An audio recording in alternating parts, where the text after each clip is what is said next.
if we're praying to Krishna or meditating on the content of the prayer, or thinking about doing some seva to Radha and Krishna in the spiritual world, is that kalpana?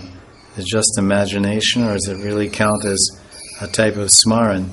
And of course, it obviously is a type of smaran. Any kind of contact with Krishna, remembering him any way, is successful. Just like in that verse in the 7th canto, Kamadveshad,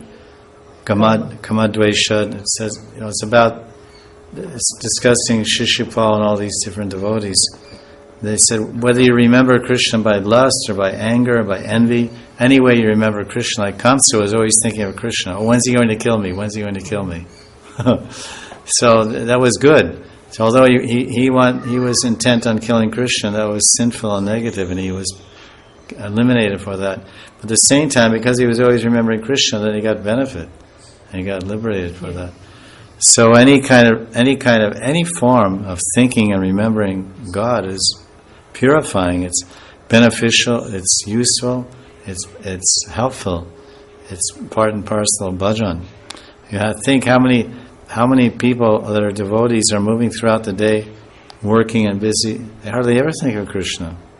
They hardly once chant His holy name throughout the day. But they're doing some arupa siddha bhakti, because whatever they earn, they use for serving Krishna.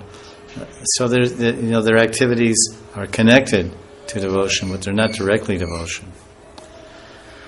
So it's someone who's initiated, living in holy dham, and they're occasionally thinking of the Lord and praying to Him. And of course, the kalpana is when we veer from the scriptures, then it becomes imagination. Oh, when will I, imagine some service?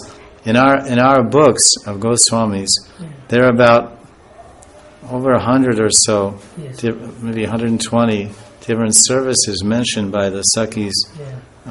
Maybe 140 if you take Sakhis and everyone together. Because Sakhis and Manjaris do basically the same sevas. Many, all the same. Many. Most.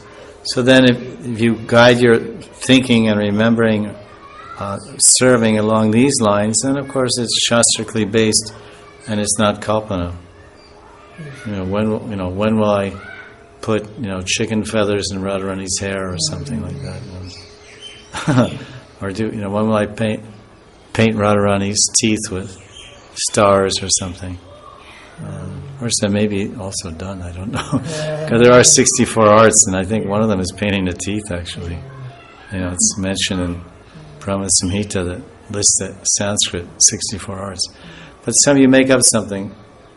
So this is all good. I mean, the mind is going towards Radha and Krishna and serving them in their lilas. That's a very favorable and positive, that's a very friendly mind. Krishna says in Gita, the mind can be the best of friends or the worst of enemies. So a mind inclined towards Krishna will save you from going blind. A mind inclined towards Krishna is not a blind mind. This is dristi.